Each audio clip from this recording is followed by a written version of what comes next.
இப்போ நீங்க எத்தனை வருடமா ஆல்கஹாலிக்கா இருந்தீங்க? இது எப்படி ஆரம்பிக்கும்? உங்களுக்கு எப்படி ஆரம்பிச்சது?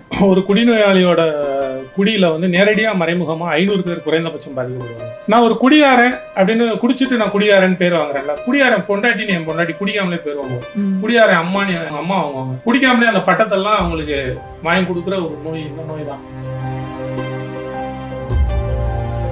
ஒரு கல்யாண வீட்டுக்கு என்னைக்கோ ஒரு நாள் கல்லூரியில நம்ம பார்த்த ஒரு நண்பன் கல்யாண பத்திரிகை கொடுக்கறத அவாய்ட் பண்ணுவோம். இல்ல பத்திரிகையை கொடுத்துட்டு தயவு செஞ்சு அந்த பக்கம் வந்துடாதுன்னு சொல்ற வழி அதை விட ரொம்ப கொடுமையானது. என் ஒய்ஃப் எல்லா பொருளையும் எடுத்து வச்சு மூடி வச்சிருவாங்க. ஒரு நாள் காலையில என் ஒய்ஃப் ஆபீஸ் போகும்போது வந்து அழுதுட்டு இருந்தாங்க. அவங்க டெய்லி பீரோ சாவியா எனக்கு பயந்து ஒரு இடமா மாத்தி அவங்க எங்க வச்சா நான் கண்டுபிடிச்சேன்னு மாத்தி வச்சுட்டு இன்னைக்கு எங்க வச்சேன்றதே மறந்துட்டாங்க. அவங்களால ட்ரெஸ் பண்ண முடியல ஆபீஸ் போறது. எங்க வச்சேன்னு தெரியாம உன்னாலதான் அழுதுட்டு இருக்கேன், எனக்கு பேசுறது நான் போகல.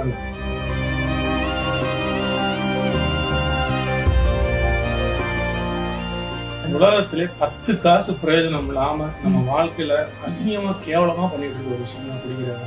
அது 10 காசு பிரயோஜனம். உள்ள போறப்ப ஒரு ஜாதகம் மாதிரி ஒரு 10 விஷயத்த சொல்லுவாங்க. நீ குடிச்சிட்டேன்னா உனக்கு இது நடக்கும், உன்னுடைய மானம் போகும், மரியாதை போகும், அதுக்கடுத்து உன்னுடைய வேலை போயிட்டே இருக்கும், பர்ஸ்ல இருக்க பணம் போயிடும். கடைசியா சொன்னது 10வது உங்க உயிர் போயிடும். 7 நடந்துருச்சுங்க வாழ்க்கை. கூட படிச்ச என்னுடைய நண்பர்கள் எல்லாரும்